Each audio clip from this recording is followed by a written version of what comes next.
Joshua Agare, gold medalist, Special Olympics. Welcome to the JSO interview. Thank you. What are the Special Olympics? Special Olympics is they give a chance to athletes who have intellectual disability or mentally challenged on opportunity sports, type of Olympic type of sports, whereby the athletes compete in this kind of games. And as much we are special in sports, that's why Special Olympics came. It give an opportunity to athletes whereby they can participate and to achieve in their life, and they can get self-esteem by playing together, by sharing joy and skills in sports.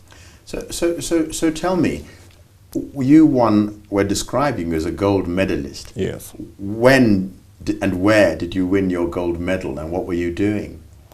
The first time in Special Olympics, I was doing horse riding, but the English they call it a Christian, whereby I was in a special school called Fairmont School. There's a parent who agreed to pay for me, and I was going for each and every week 1 hour per lesson. But when I ride horse riding, to me it was just enjoying, because it was marvelous climbing a horse and to ride. And it gave me experience, it gave me the joy of competing. And then I went to the World Games when I knew no Special Olympics, and I won 2 gold medals and 1 silver in horse riding. And since then, I've enjoyed myself by participating.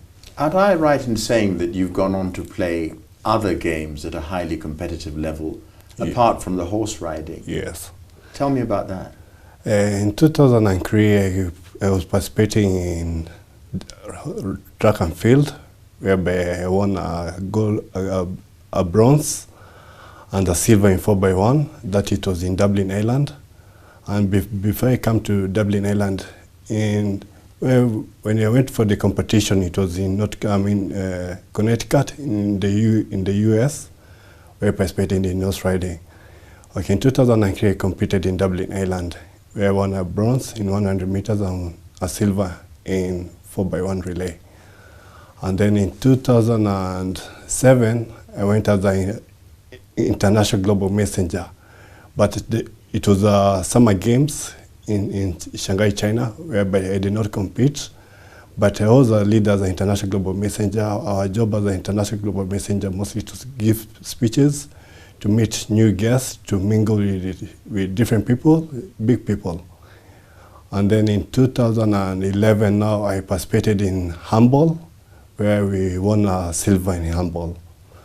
And then this year, we participated again in floor hockey, a game whereby it is a new game in Special Olympics Kenya, whereby we are using a stick and a puck. And the team, we went late this year, around January and beginning of February, and we participated well. It was challenging because it was a new game for our Special Olympics Kenya team, but we managed to come with a gold medal from South Korea this year. I'm interested in your life because we're focusing on young achievers. Yes. You're young. Yes. I believe you're 30. Yes. This whole idea of being mentally challenged, when did you, as an individual, when did your family become aware of the fact that you were mentally challenged? And I went to nursery school, and I completed nursery school. I went to a primary school, where it's called Area Primary School, and I went until class 8. My grades in KCPE, it was not really good. It was really low. So the first indication is that you're getting bad grades. Yes. Right. So, but at that stage, does everybody sort of come back to you and say, no, nothing for him, he's getting bad grades? I mean, you must be getting some kind of support. Yes. Who was forthcoming with that support? I think through my parents, my sisters and my brothers, whereby they support me in each and everything which I do. So in other words, let's go back. Yes. You've got the bad grades. Are you going to go to school again, or are you dropping out of school? I went until class 8, and then I went to a special school called Fairmont School. Right, so your family, your support group decides to take you to a special school. Yes. To deal with your special needs. Yes, because because of the teacher, the support of the teacher and my parents, they knew even if I continue maybe until from 12 to from 4, maybe I'll not achieve so much in my grades. That's why they took me to a special school called primary school. Right. I stayed there. I started doing some tailoring. I started doing a little bit of some cooking food, and a little bit of some sports. So this was, let's go back to the detail. Was this a day school or was it a boarding school? Were you there full time? It was, all of them, it was day school. It was a day school? Yeah. So again, I'm trying to think of the familial support. Somebody was taking you to school or you were taking yourself? I was taking myself because my parents, they taught me to do, if they send me to the shop, I can go buy something. If it was to visit my uncles or my auntie, I can go alone. And by doing that, at least I knew places. Instead of waiting for my parents or my brother or my sister to take me somewhere. Like the first time I was taken, because school it was next to home, I was just walking. But from my school, it was a distance whereby I have to board a matatu to go to school. And I went the first time with my parents. And then after that, now I started going alone, and I just continued, and it was great because they had confidence in me. If I go somewhere, I can go, and I reach, and I go back home very safely. Right, and fast forwarding, you took that in adult life. You've actually, as a sportsman, you've traveled alone as far as you've gone to the United States and back on your own. Yes, because after going for summer games, in 2004, I was chosen to be a global messenger of Special Olympics Africa, whereby after there I went to a Congress meeting in Panama, whereby I boarded a plane from Kenya till South Africa to meet with my colleagues so we can go to Panama.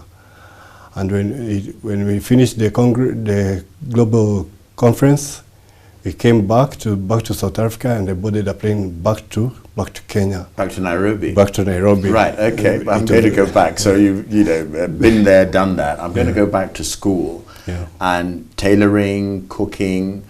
Take us on a progression there, because obviously somebody's very concerned about where you're going to get a job and where the sports comes in. Because I'm talking about inspiration for those of us who might think that we're really having problems here. Maybe ours weren't quite as big as yours. Anyway, I think if you give your child or your kid the opportunity to do something, and whereby if he's not comfortable, if he cannot achieve it, maybe in books or reading, that is not the end of the road. Maybe he can do something else like tailoring, woodwork, a little bit of cooking. Right. Even swimming, somebody can do as much as special. Right, but you're the guinea pig. We're talking about your life. So what's going to end? How do you end up being in a team? How do you end up getting a job? That's what I'm interested in. Anyway, when I was still, doing each and everything which I've done so far, it has given me confidence by doing it. So when I joined Special Olympics, now I became a board member of Special Olympics, whereby I was going as a global messenger. But you learned how to play these games at the school? Because I haven't seen sport come into it. I'm following the conversation very closely. I've followed your learning, but I haven't seen the word sport enter into your life. When does it enter your life? The sports entered in my life when I did horse riding. Right, okay. When I at the school? At the school. Right, but then you're saying horse riding, handball, ice hockey, it's the same. And in school again I was playing football. I loved playing football and running. So in school I did a lot of sports, and I had confidence in sports. Right, so there's going to be a linkage with the Special Olympics and the Special Olympics Committee. Yeah. How did they discover Joshua Agare? How were you discovered as an exceptional athlete? I was discovered when I was in primary school, when I was doing horse riding, when I joined that is the time I joined Special Olympics in horse riding. Right. And since then I came back, and then I was elected a board member of Special Olympics, because in each and every board we have to have an athlete, presenting the athletes on the board, whereby we are presenting a lot of athletes from different places, different quorums. So as an athlete, you have to have a self-esteem and good confidence in the board. Okay. I'm still taking you as an inspirational achiever. Yeah. And I'm saying, here you are, what is it on a day-to-day basis that Joshua Agare had to do in order to become a world-class athlete? I mean, it's not everybody who wins a gold medal in anything. What you're talking about confidence, what did you have to do to become exceptional?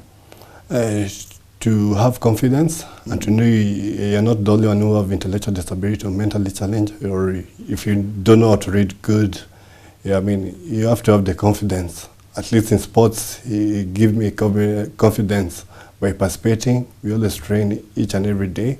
Right, so that's a key word for me, training. If I'm going to be an Olympic swimmer, if I want to be sort of Michael Phelps or something, I have to go and swim however many miles on a daily basis. What were you doing on a daily basis?